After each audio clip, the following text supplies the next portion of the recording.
آدم علیہ السلام زمین پہ تشریف لائے تو 300 سال نگاہ اٹھا کے آسمان کی طرف نہیں دیکھا. شرم آتی ہے مجھ سے غلطی ہو گئی. اور پھر روتے رہے 300 سال. پھر اللہ فرماتے فَتَلَقَّى آدَمُ مِن رَبِّهِ کلمات. پھر اللہ نے جناب آدم کو کچھ کلمے سکھائے جس کی برکت سے توبہ قبول کی. وہ کلمے کیا تھے؟ امام حاکم فرماتے ہیں وہ کلمے یہ تھے کہ جناب آدم کے دل میں اللہ نے ایک دن بات ڈالی، خود بات ڈالی اللہ نے دل میں. حضرت آدم کہنے لگے اے اللہ، جب میں نے آنکھ کھول لی تھی تو جنت کے دروازے پہ میں نے لکھا ہوا دیکھا تھا لا الہ الا اللہ محمد رسول اللہ صلی اللہ علیہ. جنت کے ہر پتے پر، درخت پر میں نے لکھا دیکھا تھا لا الہ الا اللہ محمد رسول اللہ. تو جناب آدم کہنے لگے اے اللہ، وہ جو رسول جن کا نام تو نے جگہ جگہ لکھا ہے ان کے وسیلے سے ہی میری توبہ قبول فرما. تو رب کریم نے فرمایا اچھا حبیب کی بات کرتے ہو، چلو آدم فتاب علیہ انہ هو التواب الرحیم. جا میں نے تیری توبہ قبول کی، میں ہوئی بڑا مہربان، میں ہوئی بڑی توبہ قبول کرنے والا. شیخ سعدی فرمایا کرتے تھے اگر تیرے باپ کی توبہ، جناب آدم کی توبہ مصطفیٰ کے وسیلے سے قبول ہوتی ہے، تو کیوں انکاری ہو گیا ہے؟ تو کیوں انکاری ہو گیا؟ کیوں نہیں حضور کا وسیلہ مانگتا؟ میرے نبی پاک سید عالم صلی اللہ تعالی علیہ لوگ بڑی ڈھٹائی سے انکار کرتے ہیں، بڑی دلیری سے انکار کرتے ہیں. او خدا کے بندو، یہ وسیلہ تو بڑا ضروری ہے، یہ وسیلہ تو بڑا قیمتی ہے. میرے نبی پاک صلی اللہ تعالی علیہ وآلہ وسلم نے خود یہ وسیلہ سکھایا. صحابہ اس کے قائل تھے. صحابہ تو دروازے رسول پہ جا رہے، ایک بار نہیں بار بار جا رہے. تو اکڑ کے پھر رہا ہے، اکڑ کے پھر رہا ہے. بڑی ضروری ہے یہ بات کرنی، بڑی ضروری، اور یہ بات آپ کے لیے سیکھنی. ذرا غور کریں، شیطان کی غلطی کیا ہے پتہ ہے آپ کو؟ اللہ کو نہیں مانتا تھا، لا الہ الا اللہ کو نہیں مانتا تھا، اللہ کو نہیں مانتا تھا. نہیں تو انہیں پتہ نہیں نہ اس گل کا. اور میں تمہیں یہ اگر پوچھا نا آج دی خبر کی یہ تازی تو تمہیں پتہ ہے. اور بھائی اس کو بھی سمجھیں، یہ عقیدہ ہے، یہ ایمان ہے، میری منت ہے، اس کو سمجھ لو، یہ کام آئے گا.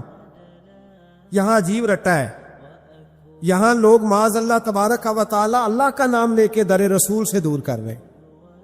بہت بڑا دھوکہ ہے، بہت بڑی زیادتی ہے. امت کے دلوں پر خنجر چلتا ہے. اور میرا تو کلیجہ پھٹتا ہے جب میں ایسی تحریریں پڑھتا ہوں سنتا. یار تو کیا بیان کر رہا ہے؟ ڈر اللہ سے مرنا نہیں، نبی پاک کو منہ نہیں دکھانا، تو کیا کر رہا ہے؟ بتا نا شیطان کی غلطی کیا تھی. وہ تو صاف ستھری بات کر رہا تھا یا اللہ ایک نہیں تو لاکھ سجدہ کرا میں تجھے کرتا ہوں.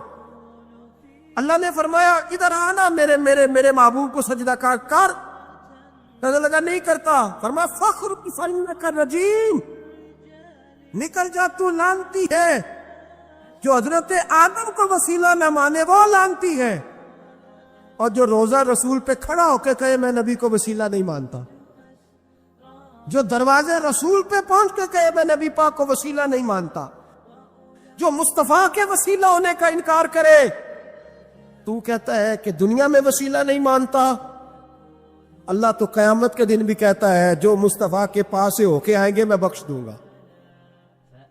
شفاعتی لآل الکبائر من امتی، حضور فرماتے ہیں موٹے موٹے گناہ گار آتے جائیں گے، کالی کملی کے نیچے چھپاتا جاؤں گا، جنت میں بھیجتا جاؤں گا.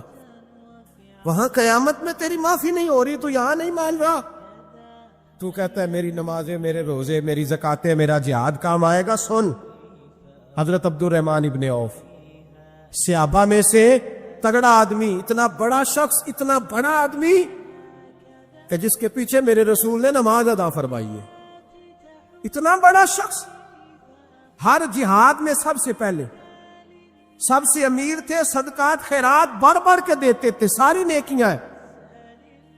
ایک بی بی نبی پاک کے لیے قمیض بنا کے لائی. ایک حدیثی ہے، یہ بخاری مسلم ہے، ایک حدیثی ہے کہ چادر بنا کے لائی، چادر بنا کے لائی، بڑے اچھے نقار نکالے، دروازہ رسول پہ آئی، حضور میری قبول کر لے. نبی پاک نے چادر اوڑی. اگرچہ ان کا نام شارحین نے لکھا ہے، صحیح حدیث میں صرف ایک صحابی کے لفظ ہے. شارعین کہتے ہیں کہ وہ عبد الرحمن ابن عوف تھے. چلو یار کوئی اور بھی تھے تو صحابی تو تھے نا. صحابی سے زیادہ تو نیک عمل ہم نہیں نہ کر سکتے. وہ صحابی تھے یا حضرت عبد الرحمن ابن عوف تھے. آ کے کہنے لگے یا رسول اللہ بڑی پیاری لگ رہی ہے آپ کو چادر. حضور بنانے والے نے تو بڑی بنائی تھی پر جب آپ پہ آئی ہے پھر تو نور علی نور ہی ہو گئی ہے. حضور بڑی پیاری, کیا بات ہے کیا بات ہے. مکھ چند بدر شاہ شانی ہے, متھے چمک دی لاٹ نورانی ہے, کالی زلف تے اکھ مستانی ہے, مخمور اکھی ہیں مد بریاں. سبحان اللہ سبحان اللہ سبحان اللہ. ما اجمل کا ما اکمل کا. اور جو آخر میں بات کی وہ بڑی بڑی منفرد ہے. کتھے مہر علی تے کتھے تیری ثنا, مشتاق اکھی کتھے جاڑیاں. پھر کہنے لگے کوئی مثل نہ ڈھولن دی, تو چپ کر مہر علی ایتھے جا نہیں بولن دی. تو چپ کر مہر علی ایتھے جا نہیں ہو. لم جاتی نظیر کا فی نظر مثلے, تو نشد پیدا جانا ایتھے جا نہیں ہو بولن دی. جناب عبد الرحمن حضور کیا بات ہے. والضحیٰ واللیل اذا سجا, حبیب کیا بات ہے. حضور نے فرمایا تجھے اچھی لگ رہی ہے. کہا حضور بڑی اچھی لگ رہی ہے, قربان جاؤں. کون دیتا ہے دینے کو منہ چاہیے, دینے والا ہے سچا ہمارا نبی. حضور نے فوراً چادر اتاری, کا عبد الرحمن لے لو. دے کے حضور چلے گئے. صحابہ گرد کٹھے ہوئے, محفل کا رنگ ہی بدل گیا. تھوڑی دیر پہلے مسکراہٹ تھی. ایک صحابی غصے سے بولے, کہنے لگے عبد الرحمن یار تو تگڑا بندہ ہے, تو چاہے تو ابھی باہر جا کے 100 چادر اس طرح کی خریدے. حضور تو کسی کی قبول ہی نہیں کرتے, بڑی مشکل سے کسی کی چیز لیتے ہیں, غریب کا خیال رکھتے ہیں. حضور نے قبول کر لی تھی تو تو عجیب آدمی ہے, تو نے مانگ لی, یہ خیال نہیں آیا. پہلے مسکراتے تھیں جب حضور اور جناب عبد الرحمن, اب سنجیدگی آئی. اب سنجیدگی کے فوراً بعد جب صحابی نے سوال کیا تو محفل میں آنسو آ گئے. حضرت عبد الرحمن رو پڑے. نمازیں بھی ہیں, جہاد بھی ہے, پر فخر نہیں کسی بات پہ رو پڑے. کہنے لگے او بیلیا تیرا کیا خیال ہے, میں نے اوڑھنے کے لیے لی ہے, پہننے کے لیے لی ہے. فرمانے لگے نہیں, اللہ کی عزت کی قسم میں نے تو اس لیے لی ہے جب مروں گا تو گھر والوں کو کہوں گا مجھے نبی پاک کی چادر میں کفن دینا. اٹھانا بخاری پڑھنا, حضور کی چادر میں کفن دینا, اس لیے کہ مجھے پتا ہے جب مصطفیٰ کی چادر اوڑھ کے جاؤں گا تو اللہ بے حساب ہی بخشش فرما دے گا. تبوک کے موقع پر نا اونٹ پہ بیٹھے تھے, پیچھے رہ گئے. اونٹ سست تھا, تھک گیا, چل نہیں رہا تھا. حضرت ابو ذر غفاری رضی اللہ تعالیٰ عنہ پہلے تو اسے لے گئے یہ گاؤں میں کہ اونٹ بیمار ہو گیا, اس کا علاج کرایا, لیکن جب وہ ٹھیک نہ ہو سکا نا تو اونٹ وہیں چھوڑ دیا. حضور صلی اللہ علیہ وسلم کے پیچھے ضرور پہنچنا ہے میدان تبوک میں. تو جو سامان تھا وہ سارا پشت پہ رکھا اور اکیلے ہی چل دیے, تنے تنہا اور پیدل. سامنے سے گرد اڑتی ہوئی نظر آئی تو لوگوں نے کہا حضور پتہ نہیں کون آیا ہے. فرمایا تمہیں نہیں پتا, مجھے تو پتہ ہے نا, ابو ذر غفاری آیا ہے. ابو ذر غفاری آئے. پھر حضور نے فرمایا یمشی واحدہ و یموت واحدہ و یبعث واحدہ.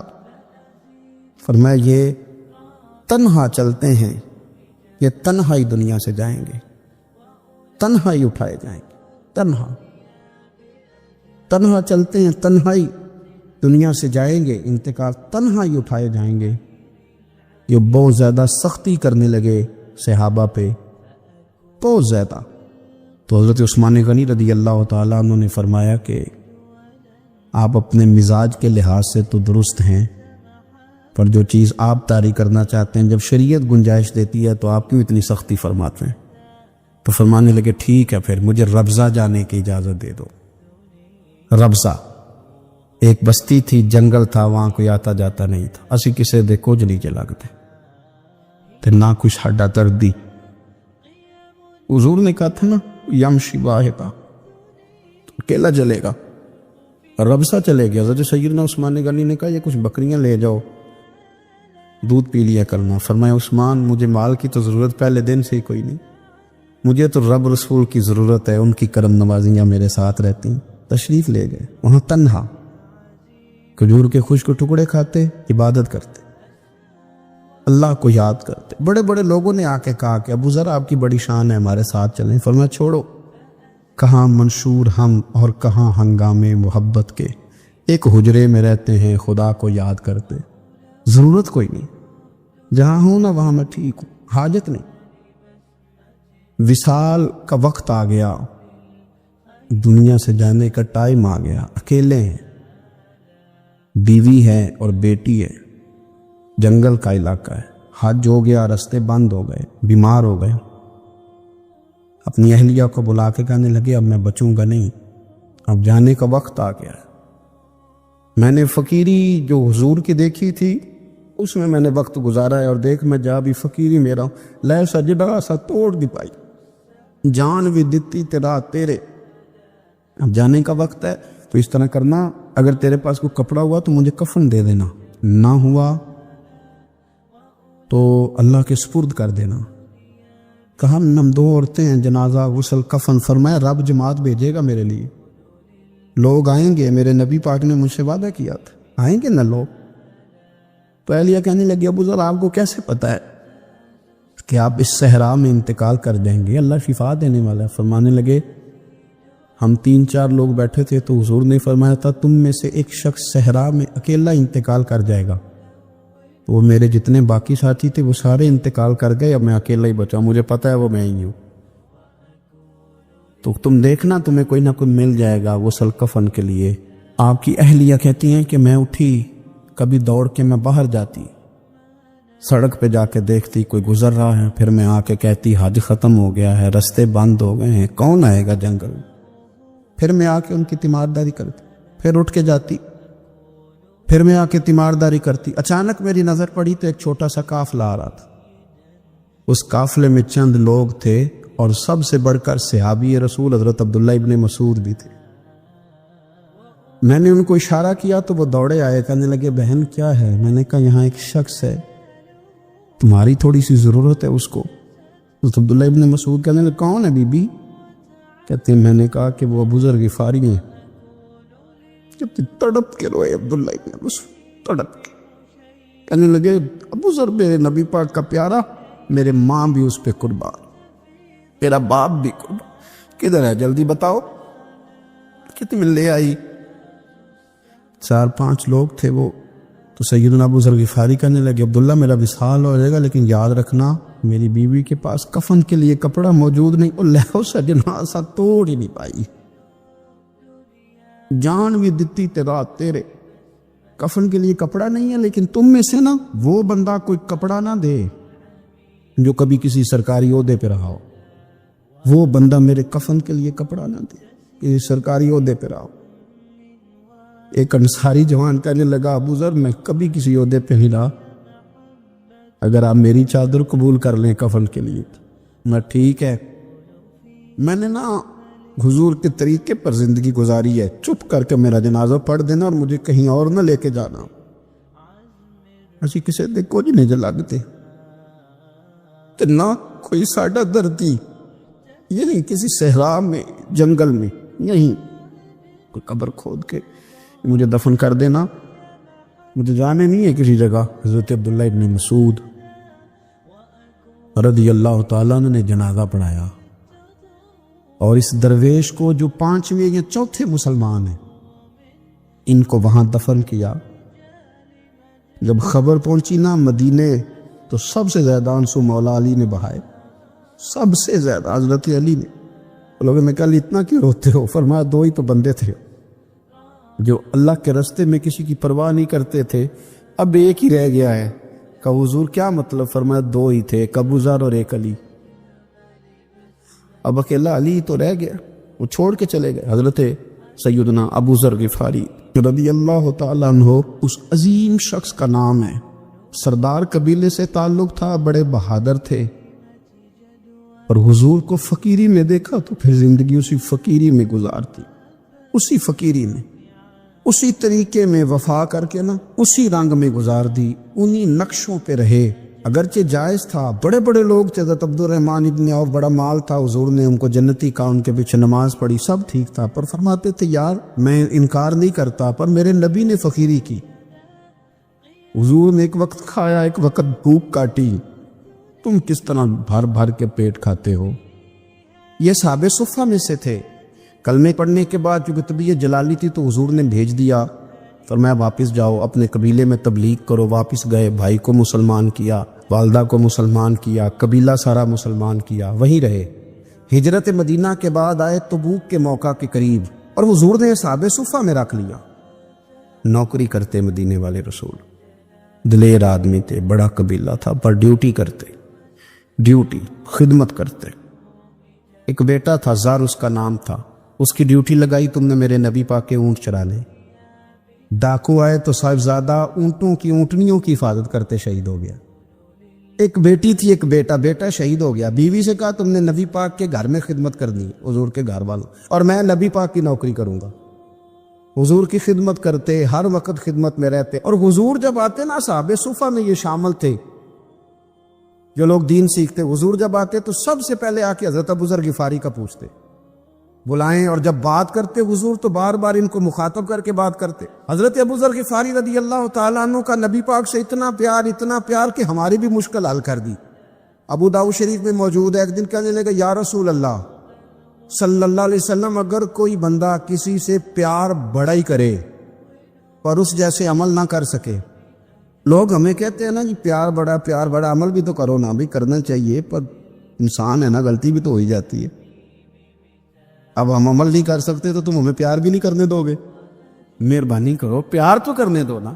حضرت ابو ذر غفاری نے کہا، ابو داؤد شریف میں موجود ہے، یا رسول اللہ صلی اللہ تعالی علیہ وآلہ وسلم، حضور پیار بڑا کرے پر ان جیسے عمل نہ کرے تو حکم کیا ہے؟ تو حضور نے فرمایا پیار سچا کرے، اللہ قیامت کے دن جس سے محبت کرے گا نا اس کے ساتھ ہی دونوں کو اکٹھا فرما دے گا۔ تو حضرت ابو ذر نے فوراً کہا، حضور پھر مجھے آپ سے بھی بڑا پیار ہے، رب سے بھی بڑا پیار ہے۔ فرمایا فکر نہ کرنا، جنت میں اکٹھے ہی جائیں گے۔ اتنی محبت رسول پاک کی ذات کے ساتھ، حضور کی نوکری کرنا۔ ایک دن خدمت کرتے کرتے سو گئے، حضور مسجد میں آئے پتہ کرنے کہ ابو ذر آرام کر رہا ہے۔ یہ بھی مزہ ہوتا ہے، خیال رکھنا اپنے درویشوں کا، کیا کھایا کیا پیا، کہاں سوئے۔ حضور رات کو آئے، یہ سوئے ہوئے، فرماتے ہیں حضور نے میرا انگوٹھا ہلایا، میں اٹھ کے بیٹھ گیا، حضور بھی میرے پاس بیٹھ گئے، اور میں ابو ذر بڑا پیار کرتے ہو، سونے آپ کو پتہ ہی ہے۔ کہا یار تو بڑی نوکری کرتا ہے، ایک دن وہ بھی آئے گا جس دن تجھے میری مسجد اور میرے شہر سے جانا پڑے گا، پھر کیا کرو گے؟ تو اس کی حضور کسی کی طاقت ہے مجھے آپ کے شہر سے نکالے؟ میں تلوار نکال لوں گا۔ نبی پاک نے فرمایا تلوار نہ نکالنا، جہاں تمہیں بھیجا جائے چپ کر کے چلے جانا۔ حضور کب تک؟ فرمایا جب تک اللہ تیری اور میری ملاقات نہیں کرا دیتا، یعنی وصال تک۔ یہ واحد شخص ہے کہ حضور کے وصال ظاہری کا وقت آ گیا تو فرمایا کوئی میرے ابو ذر کو بلاؤ۔ جب یہ آئے تو حضور لیٹے ہوئے تھے، یہ جھکے نبی پاک کی طرف، حضور میں حاضر ہو، تو حضور نے پکڑ کے سینے کے ساتھ لگا لی۔ میرے رسول پاک صلی اللہ علیہ وسلم کی خدمت میں ایک دفعہ عرض کرنے لگے، حضور مجھے صوبے کا گورنر بنا دے۔ تو نبی پاک نے فرمایا ابو ذر میں عہدے پسند نہیں کرتا، تو تمہیں بھی میں کہتا ہوں عہدہ نہ لینا، تمہیں بھی کہتا ہوں عہدہ نہ لینا۔ فرمایا ابو ذر میں جو چیز اپنے لیے پسند کروں گا تمہیں بھی اسی کا مشورہ دوں گا، تم بندے اچھے ہو پر یہ کام تمہارے بس کا نہیں ہے۔ بڑے زاہد آدمی میرے رسول کریم صلی اللہ تعالی علیہ وآلہ وسلم نے ان کے بارے میں فرمایا جس طرح نبیوں میں حضرت عیسیٰ علیہ السلام ہوئے، دیکھیں نا انبیاء میں اللہ تعالیٰ نے ہر قسم کی عظمت نبیوں کو دی۔ جناب سلیمان علیہ السلام کا تو تخت بھی ہوا میں اڑتا تھا، جن تک تابع دار تھے، اور نبیوں میں حضرت عیسیٰ بھی ہیں جن کے پاس گھر بھی کوئی نہیں، شادی بھی کوئی نہیں کی، اینٹ سرانے رکھ کے تکیہ بناتے، ایک ان کے پاس کنگھی تھی اور ایک پیالہ تھا۔ دیکھیں جو بندہ نیک ہو نا وہ بھی نیک ہیں، اللہ کے نبی ہیں۔ آپ اپنا تقوی مسلط نہیں کریں گے، جو وہ کر رہے ہیں وہ بھی مخلص ہو کے کر رہے ہیں۔ حکومتیں جو چلانی ہیں تو وہ کس نے چلانی ہے؟ اگر نیک بندے نہیں آئیں گے تو غلط لوگ آئیں گے، قوموں پہ ظلم کریں، وہ بھی اپنی جگہ ٹھیک ہے، لیکن یہ جو کر رہے ہیں یہ بات بھی اپنی جگہ بالکل ٹھیک ہے۔ ہم پتہ کیا کرتے ہیں، ہم چیزوں کو مسلط کرتے ہیں، ایک دوسرے پر مسلط نہیں کرے چیزوں کو۔ آپ جو کر سکتے ہیں، جو رستہ آپ کو صحیح لگتا ہے اختیار کر لیں، یہی تو ہمارے دین کا اصول ہے کہ سارے رستے واضح کر کے ہمیں دکھاتا ہے۔ حضرت عیسیٰ علیہ السلام نے ایک دن دیکھا کہ ایک بندہ نا انگلیوں کے ساتھ اپنے بال سیدھے کر رہا ہے، تو آپ نے فرمایا یار کنگھی کے بغیر بھی کام چل سکتا ہے، کنگھی بھی خیرات کر دی۔ دیکھا ایک بندہ ہاتھ کا تکیہ بنا کے لیٹا ہے، تو فرمایا اینٹ بھی دے دو، کسی کے کام آ جائے۔ ایک دن دیکھا کہ ایک بندہ نا یوں چلو میں پانی پی رہا ہے، فرمایا پیالہ بھی رہنے دو، اس کے بغیر بھی کام چل ہی جاتا ہے۔ جناب عیسیٰ کا یہ زہد تھا۔ میرے نبی پاک علیہ السلام نے فرمایا جس نے جناب عیسیٰ کا زہد دیکھنا ہو وہ میرے ابو ذر غفاری کو دیکھے، ان کو دیکھے، یہ دنیا میں جناب عیسیٰ کے زہد کے مطابق چلتے پھرتے، ساری زندگی دولت کو، مال کو پسند نہیں کیا۔ جہاں رہتے تھے ایک گورنر صاحب نے 300 دینار تحفے میں بھیجے، تو ایک ہوتا ہے نا بندہ کہتا نہیں نہیں ضرورت نہیں، اور حضور سید عالم صلی اللہ علیہ وسلم نے حضرت عمر سے فرمایا تھا جو خود بخود آ جائے وہ قبول کر لو اللہ کی طرف سے، لیکن ان کا رنگ فقیری والا تھا اور تھوڑا انوکھا تھا۔ 300 دینار آئے تو فرمانے لگے اسے جا کے کہو تمہیں کوئی اور بندہ نہیں ملا دھوکہ دینے کے لیے، میرے گھر ہی مال بھیج دیا ہے۔ فرمانے لگے میرے پاس گدھا ہے سواری کرنے کے لیے، میرے پاس بکریاں ہیں دودھ پینے کے لیے، میرے پاس ایک چادر اضافی ہے سامان میں سے، میں تو ڈرتا ہوں کہ رب کہیں اس چادر کے بارے میں سوال نہ پوچھ لے، اور تم ہو کہ میرے پاس یہ لے کے آئے ہو۔ حضرت عثمان غنی کے پاس جا کے کہا کرتے کتنا لوگوں کے پاس پیسہ آ گیا ہے، ہر بندے کے گھر میں مال ہے، یہ کیا ہو رہا ہے، لوگوں سے کہیں خرچ کرے غریبوں پہ۔ تو عثمان غنی فرمانے لگے تمہیں تو خوش ہونا چاہیے کہ میرے دور میں لوگ خوشحال ہو گئے۔ آپ فرمانے لگے نہیں، وہ والا رنگ زیادہ بہتر ہے جو مدینے والے نے اختیار فرمایا، کیونکہ کچا رنگ للاری والا چڑھدا تے لیندا رہندا عشق تیرے دا رنگ محمد، جدوں چڑھ جائے پھر نہیں لین۔ حضرت مصعب ابن عمیر بڑے مالدار تھے اور بڑے مہنگے جوڑے پہنتے تھے، پھر اللہ نے کرم کیا اور حضور کی غلامی میں آ گئے۔ میں حضرت مصعب ابن عمیر کو پڑھ کے نا تو ایک جملہ میں نے نیچے لکھا ہے، میں نے کہا اس کا مطلب ہے کہ سوٹوں میں، کوٹھیوں میں، گاڑیوں میں سکون نہیں، سکون تب بھی ہے جب ضمیر مطمئن ہو جائے۔ مالدار آدمی تھے پر یہاں پھٹے پرانے کپڑوں میں آ گئے، اس لیے کہ وہاں سب کچھ تھا، دل مطمئن نہیں تھا۔ تو پہلے حبشہ گئے ہجرت کر کے، پھر مکے واپس آئے، نوجوان آدمی، بوڑھا آدمی نہیں، جوان۔ نبی پاک صلی اللہ علیہ وسلم نے ڈیوٹی لگائی، فرمایا مدینے مجھ سے پہلے جاؤ، جا کے تبلیغ کرو۔ یہ وہاں گئے، کسی کے گھر میں، حضرت اسد بن زرارہ رضی اللہ تعالیٰ عنہ کے گھر میں ڈیرا لگایا۔ وہاں بنی ظفر کا ایک گھر تھا، ایک حضرت اسد بن زرارہ کا، وہاں تبلیغ کرتے، دین بتاتے۔ جوان آدمی اور امیر آدمی، منت کرنے کی کیا ضرورت ہے، کسی کی منت کرنے کی کیا ضرورت ہے، پر دروازے رسول پہ آئے نا۔ حیدر شاہ اس گلی کدے نہ رول دی، پر ان تے رول گئی نا، آئے نا تو آ کے حضور کی بارگاہ سے پیغام لے کے یہاں پہنچ گئے۔ حضرت اسد بن زرارہ کے گھر میں ان کا قیام تھا رضی اللہ تعالیٰ، وہ مسلمان ہو چکے تھے، اور ان کی خالہ کے بیٹے تھے حضرت سعد بن معاذ، جو قبیلہ بنو اشہل کے سربراہ تھے، اپنے قبیلے کے سردار تھے، اور خالہ کے بیٹے تھے۔ وہاں آ گئے، حضرت مصعب بن عمیر نے تبلیغ شروع کر دی۔ شروع میں غریب لوگ کلمہ پڑھنے والے تھے، بات ذرا پھیلنے لگی تو حضرت سعد بن معاذ نے خود نہیں کہا، خالہ کے بیٹے تھے نا، کہا وہ ناراض نہ ہو جائے۔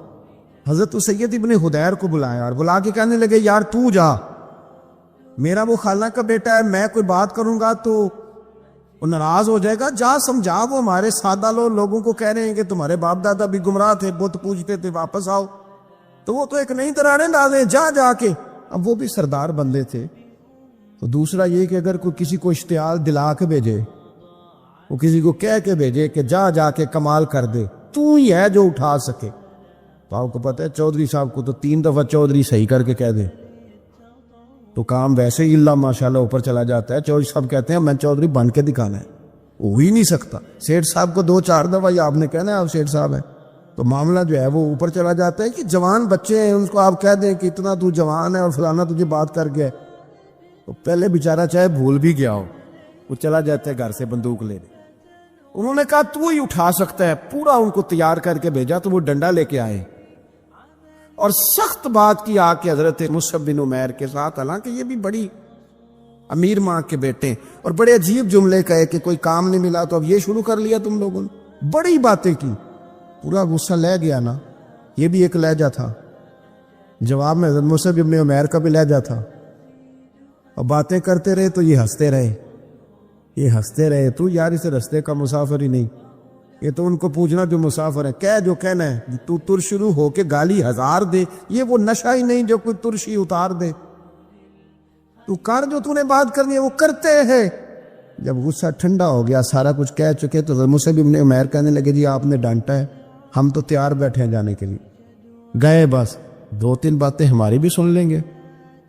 میں کہا سنائیے. 2-3 آیتیں پڑھی قرآن پاک, تھوڑا سا حضور کی سیرت نور کو چھیڑا تو وہ ڈنڈا انہوں نے پھینک دیا. فرمانے لگے اس دین میں داخل ہونا ہو تو طریقہ کیا ہے؟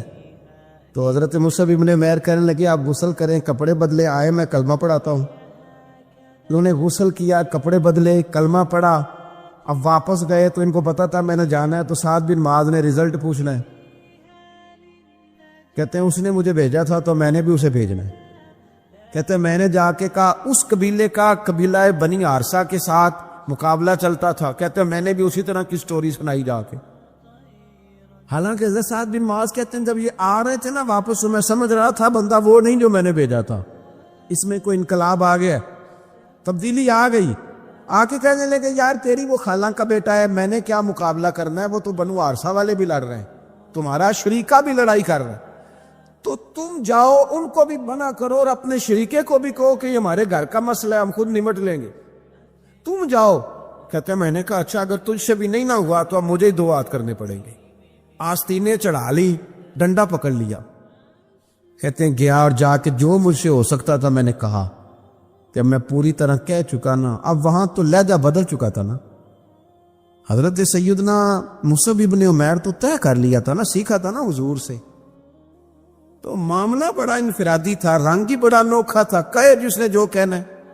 اب یہاں تو معاملہ دوسری طرح کا ہوگا. پوری کہتے ہیں میں نے بات کر لی, تو وہ میں نے کہا جاتے ہو کہ نہیں؟ کہنے لگے جی جانا ہے. جانا کیوں نہیں؟ تاری مار اڑانا باہو اسی تیگ گئی اڈن آ رہے, تیار بیٹھے. ہمیں مدینے والے نے کہا تھا حبشہ جاؤ تو گئے تھے, واپس مکے آؤ تو آئے تھے, اب یہاں بھیجا تو تاری مار اڑانا باہو اسی تھے, اب گئی اڈن ہارے.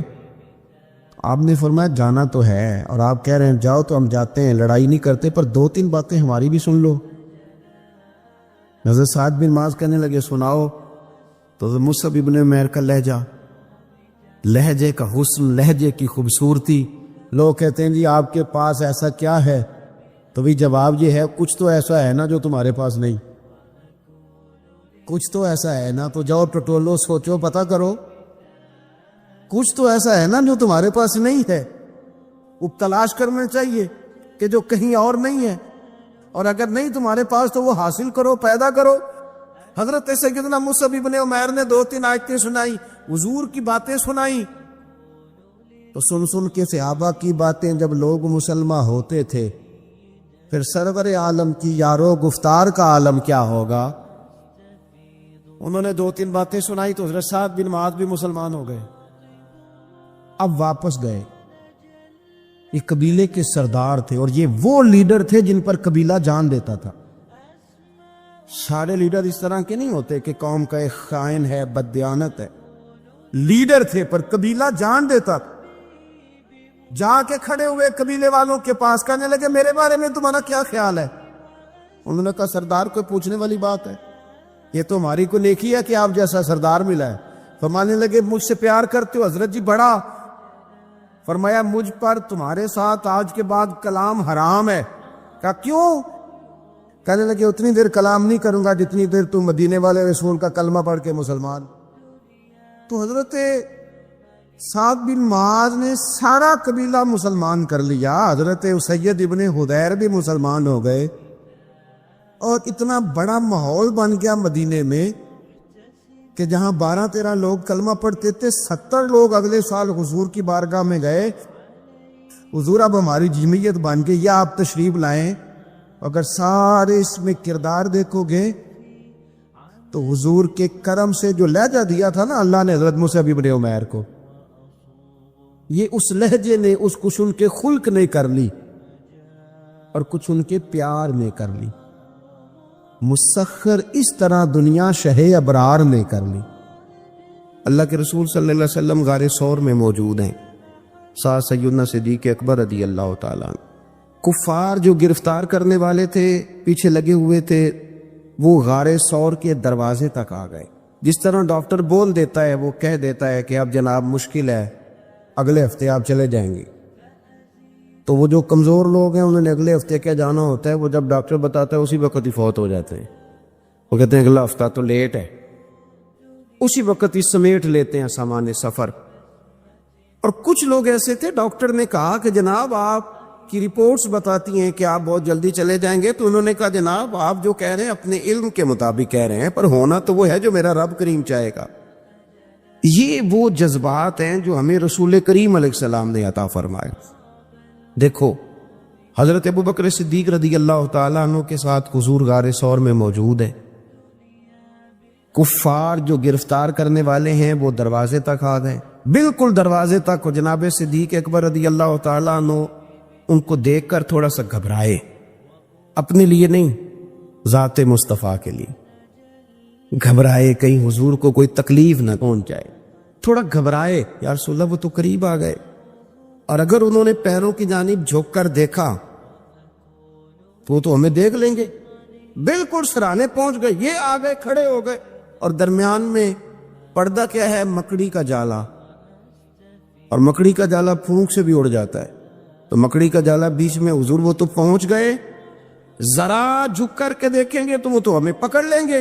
اب یہ وقت تربیت ہے، اور وہ تربیت جو محبوب نے اپنے اس عظیم صحابی کی فرمائی، اس تربیت کو میرے رب کریم نے قرآن مجید میں بیان فرمایا۔ حضور فرماتے ہیں، رب فرماتا ہے کہ فرمایا محبوب نے، فرمایا لا تحزن، ابو بکر گھبرانا۔ یہ ایک موقع ہوتا ہے جب انسان کو گھیر لیتی ہیں مشکلات چاروں جانب سے، اور جو بھی آتا ہے وہ اسے مایوس ہی کرتا ہے، لیکن حالات کے سہمے ہوئے لوگوں کو بتا دو حالات بدل جاتے ہیں، ایک جیسے نہیں رہتے۔ کہا لا تحزن، ابو بکر گھبرانا، کیوں؟ ہماری فوجیں آ کے انہیں پکڑ لیں گی، یا اندر ہمارے پاس کوئی ایسا اسلحہ موجود ہے کہ ہم ان پر چھوڑ دیں گے تو یہ مر جائیں گے۔ لا تحزن، ابو بکر گھبرائیے مت۔ کیوں نہ گھبرائیے؟ اس لیے کہ ان اللہ معنا، بے شک اللہ ہمارے ساتھ ہے۔ جن کے ساتھ رب ہو انہیں گھبرانا نہیں چاہیے۔ انہیں گھبرانا، یہ جو مسلح کی قوت ہوتی ہے، یہ دعا کی طاقت ہوتی ہے، دعا صلاح المومن، یہ جو قوت ہوتی ہے انسان کے پاس، یہ جو اس کے پاس ہتھیار ہوتا ہے کہ آج رات منا لوں گا میرا رب کرم فرما دے گا، یہ جو اس کے پاس قوت ہوتی ہے، یہ اسے کمزور نہیں پڑنے دیتی، اسے طاقتور رکھتی۔ تو حضور نے افکار کے اندر یہ حسن پیدا کیا، لوگوں کو بتلایا کہ بجائے اس کے کہ تم کوئی چور رستہ تلاش کرو، کوئی سیاست کرنے کی کوشش کرو، تم کوئی ایسی راہ اختیار کرو جو تمہیں محسوس ہو کہ درست نہیں ہے، اس رستے نہ چلو، بلکہ تم اپنے رب کو منانے والے رستے پہ چلو۔ اور ترمذی شریف میں حدیث ہے، حضرت انس بن مالک رضی اللہ تعالیٰ عنہ فرمانے لگے کہ کریم محبوب علیہ السلام فرماتے ہیں کہ اپنے دکھڑے دنیا داروں کو نہ بتانا، سیٹھوں، نوابوں، چودھریوں، چاولوسی کرنے کی ضرورت کوئی نہیں، اپنے دکھڑے دنیا داروں کو نہ بتانا، ورنہ اللہ تمہیں کبھی غنی نہیں فرمائے گا۔ فرمایا اپنے دکھ اپنے رب کریم کی بارگاہ میں عرض کرنا، جلدی یا دیر سے اللہ تمہیں لوگوں سے بے نیاز کر دے گا۔ تربیت فرمائی۔ ہم لوگوں نے تیزی سے اپنے آپ کو کمزور کیا ہے، توجہ کا مرکز دنیا دار۔ وہ اکبر الہآبادی نے کہا تھا کہ مصیبت میں بھی اب یاد خدا ہم کو نہیں آتی، دعا منہ سے نہ نکلی، جیبوں سے عرضیاں نکلی۔ اب بنا لوگ درخواستیں جمع کراتے ہیں، دعائیں نہیں کرتے۔ تو بھائی ایک تو یہ کہ توحید باری تعالیٰ کے بارے میں اصل نظریات، افکار کا حسن،